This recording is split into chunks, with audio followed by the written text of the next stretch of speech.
और दूसरी बार एनआरसी में जब इस प्रदेश का नहीं पूरे देश का मुसलमान अपने आप को तना अकेला महसूस कर रहा था और जिनको वोट देता था वो फोन भी नहीं उठाते थे, दरवाजे भी खोलते थे। जब सब लोग और उसमें भी माए बहने सड़कों पर बैठी थी, इस उम्मीद से ही कोई उनकी आवाज बनेगा। तब ये अकेला चंद्रशेखर आजाद और भीम आर्मी थी जिसने सड़कों को नीला करके ये विश्वास दिलाने का काम किया था कि आप अकेले नहीं हो, हम सब लोग आपके साथ। आपको याद होगा जब किसान आंदोलन कर रहे थे, उन किसानों के लिए 13 महीने सड़कों पे हमने खून पसीना बहाने का काम किया। आपको याद होगा जब पहलवान बेटियां इस भाजपा सरकार से लड़के वहां जंतर मंतर पे आंदोलन कर रही थी, तो उनकी आवाज उठाने के लिए आपका यही बेटा चंद्रशेखर आजाद, आपका भाई मैदान में खड़ा था। आपको याद होगा कि जब मैंने चाचा गोलियां खाई, याद है नहीं याद है? जब आपने खून से होली खेलने का प्रयास किया गया था, आपके भाई को मारने का प्रयास किया गया था, भूल तो नहीं गए हो? और इन्हीं सरकार के लोगों ने मजाक बनाने का काम किया था। आपने साबित कर दिया कि ये गरीब अमीरों के भरोसे नहीं है, आपने नगीना में साबित कर दिया। लेकिन मैं आपको वचन देता हूं कि मैं भी जब तक चैन से नहीं बैठूंगा, जब तक मेरी हर माँ बहन ये महसूस ना करे कि वो इस देश में इज्जत की जिंदगी और सुख सुविधा की जिंदगी प्राप्त कर चुकी है। चाहे जैन हो, चाहे गौड़ हो, चाहे सिख हो, चाहे ईसाई हो, चाहे मुसलमान हो, चाहे किसान हो, चाहे नौजवान हो, जब तक उनकी परेशानियों को हम लोग खत्म नहीं कर देते, तब तक हम लोग चैन से नहीं बैठेंगे। मैं धन्यवाद दूंगा हमारे प्रदेश की टीम का, हमारे मंडल के जिले के नेताओं का, मैं धन्यवाद दूंगा हमारी महिला नेताओं का, लेकिन मैं सबसे ज्यादा धन्यवाद दूंगा उदयपुर की महान जनता का, इसी तरह आज उन्होंने इन बड़े बड़े दलों के सामने मेरे हौसले को मजबूत किया है।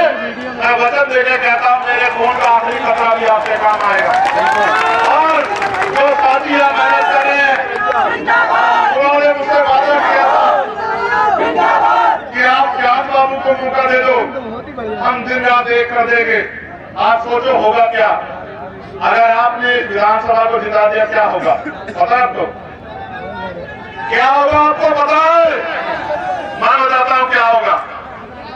जो अधिकारी कर्मचारी आज आपकी सुनते नहीं है ना, आप लिख के रख लो, 13 तारीख को वोट पड़ेंगे, 23 में परिणाम आएगा, 24 में वो अधिकारी जब आप अपनी परेशानी लेकर जाया करोगे तो वो आपको खड़े होकर नमस्कार करके बुलाया करेंगे कि आइए भाई अपनी परेशानी बताइए। पूछो क्यों? पूछो क्यों? पूछो क्यों? क्योंकि उनको ये पता लग जाएगा कि अब समय बदलने वाला।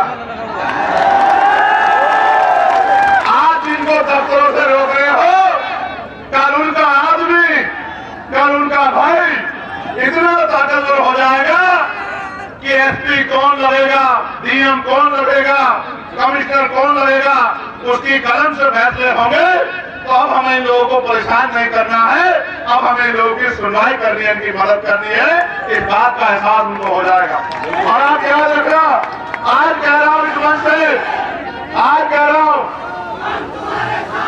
2025 शुरू होने दो, इतनी मेहनत करूंगा, इतनी मेहनत करूंगा, अपने साथियों के साथ मिलकर गांव गांव जाऊंगा, गली गली जाऊंगा, कस्बे कस्बे जाऊंगा, विधानसभाओं में जाऊंगा, बूथ के साथी को, सेक्टर के साथी को, विधानसभा के साथी को उनके साथ बैठ के रूखी सूखी खाके जैसे भी तरह पे वो सुनाएंगे, कच्चे में पक्के में उनके साथ रह के अगले 2 साल इतनी मेहनत करेंगे कि 2027 में इस भारतीय जनता पार्टी की सरकार को उखाड़ के फेंक देंगे। मेरी बात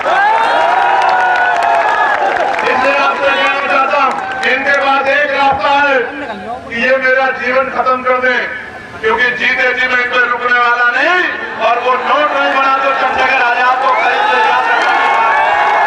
नोट नहीं बना जो चंद्रशेखर आजाद के रास्ते को रोक दे। लेकिन मेरी ताकत तो आप ही हो, मेरे पास आपके अलावा क्या है? उनके पास बड़ा बड़ा मीडिया हाउस है, बड़े बड़े नेता हैं, मेरे पास तो मेरे नेता लोग ये खड़े हैं, मेरे पास कौन से हो? मेरे तो मुख्यमंत्री भी आप हो, मेरे तो मंत्री भी आप हो, विधायक सांसद भी आप हो, मेरे पास तो आपके अलावा कुछ नहीं है। मैं बहुत सपनों में नहीं रखना चाहता, मैं आपसे कहना चाहता, एक बार इस लड़ाई का लड़ने का मौका मुझे दो और फिर बताना जो काम 5 साल में हम कर जाएंगे पिछले 50 साल में नहीं होगा और अगले 100 साल में नहीं कोई कर पाएगा। मेरी बात को आप याद रखना। ऐसे स्कूल बनाएंगे, ये नौजवान साथियों सुनो, ऐसे स्कूल बनाएंगे कि प्राइवेट स्कूल की तरफ कोई गरीब देखेगा नहीं, अमीर भी नहीं देखेगा, सरकारी स्कूल में अपने बच्चों को लेके आएगा। ऐसे स्कूल बनाकर दिखाएंगे, ऐसे हॉस्पिटल बनाकर दिखाएंगे कि प्राइवेट की तरफ कोई झाकेगा नहीं, सरकारी अस्पताल में लोग अपना इलाज कराने आएंगे और प्राइवेट हॉस्पिटल का डॉक्टर भी सरकारी अस्पताल में इलाज कराने आएगा। ऐसी सड़कें बनाएंगे, ऐसी सड़कें बनाएंगे कि सड़कों को देख के ऐसा लगा करेगा कि ये सड़क है या फर्श है। मेरी बात को आप याद रखना।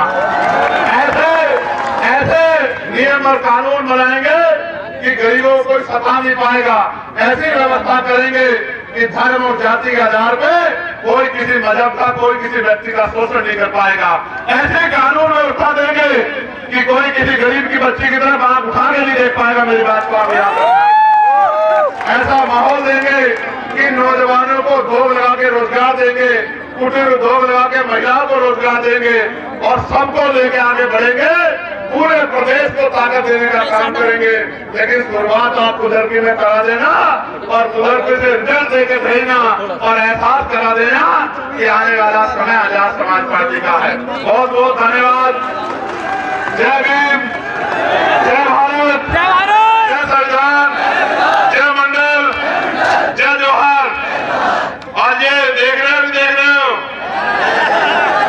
ये क्या है? ये केतली तो है लेकिन ये अलादीन का चिराग भी है।